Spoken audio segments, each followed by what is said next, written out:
I did not kill Mr. Adewale Okiki-Oposu. If I had the opportunity, I would have killed him when he was alive.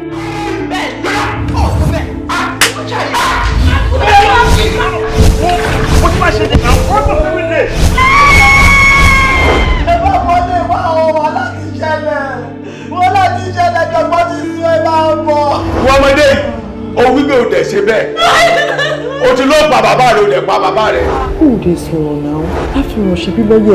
How dare you?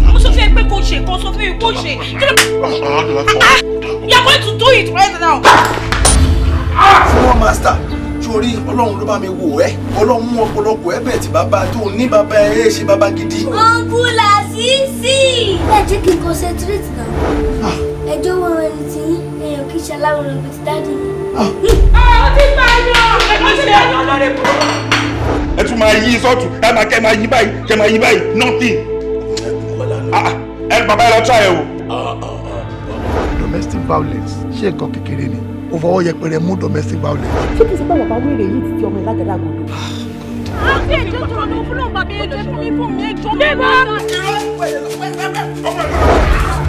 But eventually, it was your fingerprints that were found on the knife that killed your father. The first counsel killed my father. What?